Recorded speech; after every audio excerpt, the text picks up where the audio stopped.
Since I'm being super productive, this is going to be another one of the Yu-Gi-Oh cards, but made by an AI. This is to filter out in between a lot of the news that we're going to be getting here. But let's get right into it. So we have SPELLSTONE Veteran. It is a level 4 Dark Pendulum Effect monster, scale of 8 with 2000 attack and 800 defense. Once per turn, you can banish one Spellstone card in your hand. Each player chooses one face-up card on the field except a Spellstone card, and places it on the bottom of their deck. During the end phase, if this card was activated this turn, you can target one Spellstone card in your Pendulum Zone except Spellstone Veteran, add it to your hand. You can only use each Pendulum effect of Spellstone Veteran once per turn. If this card is used as a synchro material and sent to the graveyard or added to the extra deck face up, you can target one card on the field except a Spellstone card, banish it. If you control no monsters or do not want to pendulum summon except during the damage step, you can reveal this card in your hand. And then if you control another Spellstone monster, you can special summon this card from your hand. You can only use this effect as Spellstone Veteran once per turn.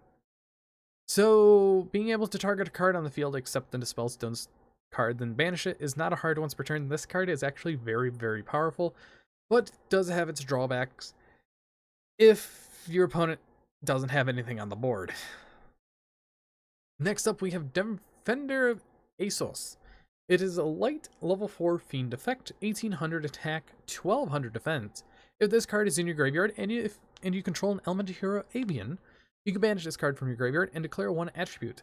This card's name becomes the declared attribute until the end phase. If this card in the graveyard is destroyed, you could declare one wedge counter. Oh no! So you can call Dark and it becomes the name Dark. How fitting is this? And declare a wedge counter, but how? I don't understand. I love this AI, but my lord. Next up, we have Crackling Chain. It's a continuous trap card. Once per turn, you can discard one card to negate the effect of all dinosaur monsters on the field until the end of this turn.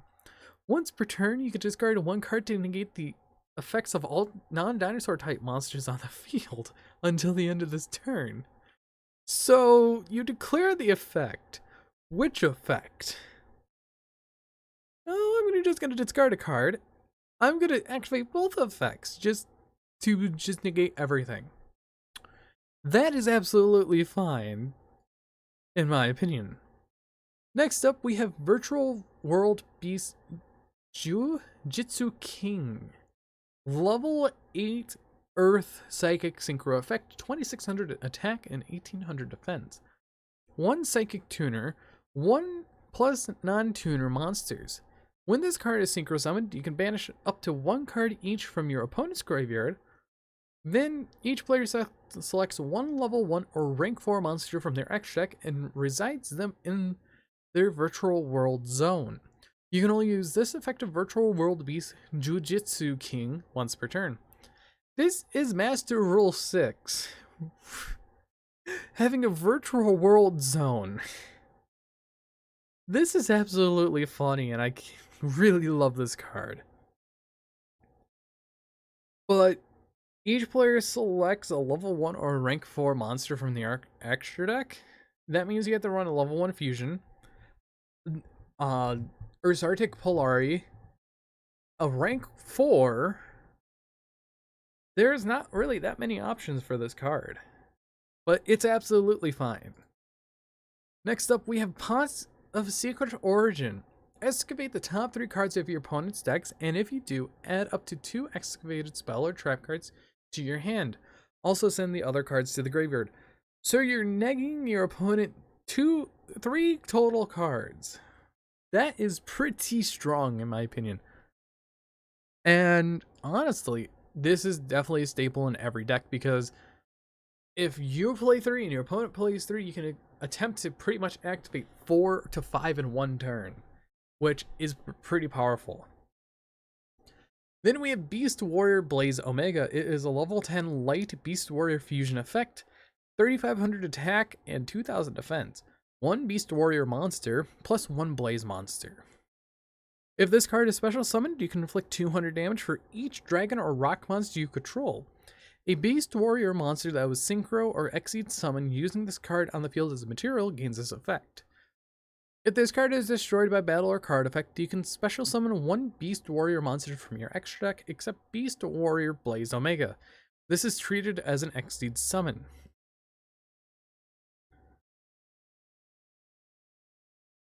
Okay. Beast Warrior as in the name. Let me get that right.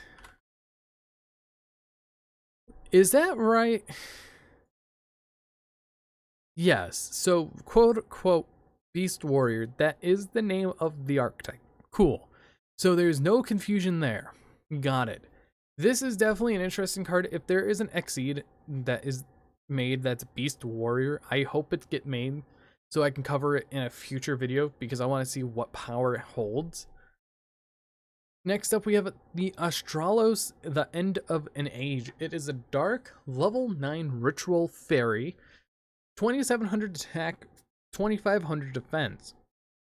You can ritual summon this card with the Sanctuary in the Sky. So we're running advanced ritual art instead. During the end phase, if this card was ritual summoned this turn and was destroyed by opponent's card, draw 1 card. Cool.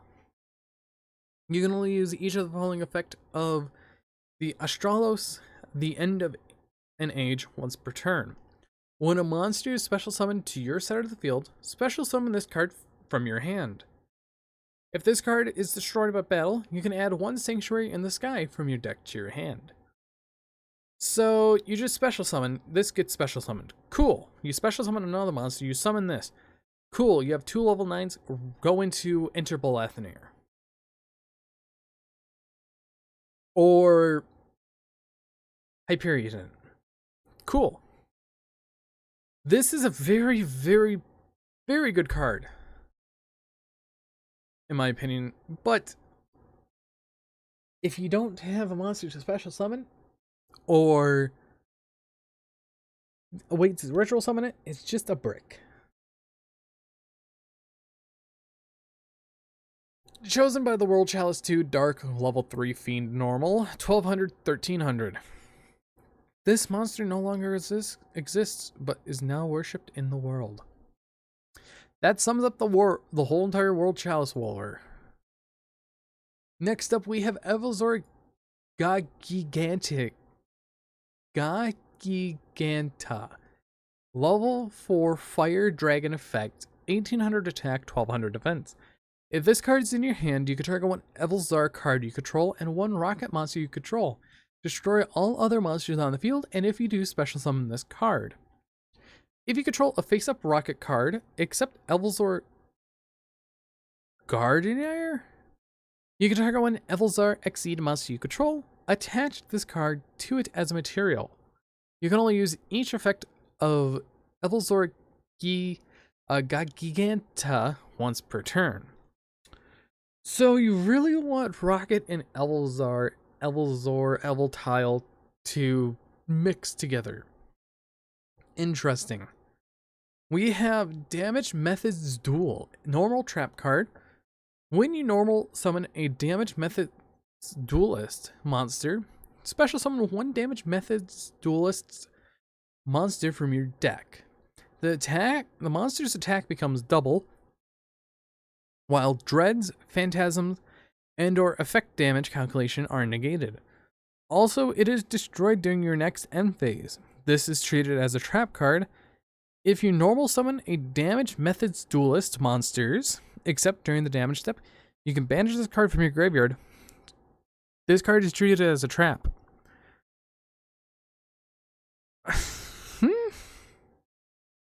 I just don't understand. This is a very confusing card. Next up we have Level Soldier of Steel 53 Water Rank 1 Machine Exceed Effect 1500 Attack, 1200 Defense. 2 level 6 or higher machine monsters.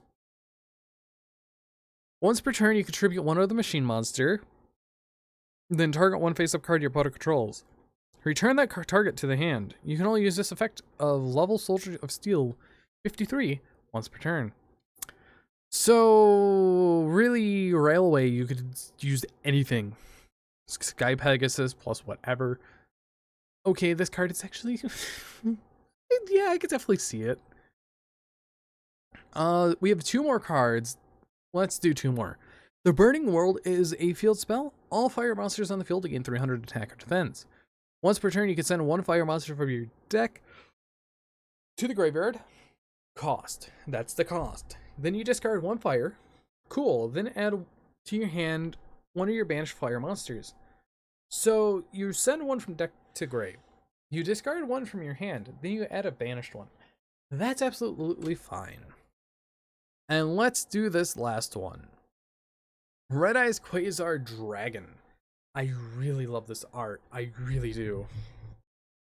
It is a level 8 Dark Dragon Synchro effect. 3000 attack, 2800 defense. Must be either synchro summoned or special summoned by banishing a light and or dark monster you control, in which case you do not use polymerization. Once per turn, you can send 1 banished monster to the graveyard, and if you do, inflict damage to your opponent equal to half the original attack of that monster sent to the graveyard by this effect. If this card is sent to the graveyard, you can add 1 Red Eyes card from your deck to your hand. Wait, it doesn't have a summon restriction of once per turn. It doesn't have a hard once per turn on any of the effects. So couldn't you just go banish a lighter dark dragon, summon this, return that to the graveyard, inflict damage, banish another, summon, return, banish another, summon, return. Then you could Pot of Avarice whatever you can if you have 5 dragons in your graveyard, and then do it again. So essentially you can create an FTK with this card. This is definitely better than what Konami can do. I want to see Konami do a Red Eyes card like this, but make the actual Red Eyes deck meta. But anyways, if you guys did enjoy, hit that like button down below. If you want to see more, please let me know down in the comments, and hit that subscribe button as I'm getting closer to that 1K milestone mark. But anyways, I've been Bolt Spider. See you guys in the next video, and goodbye.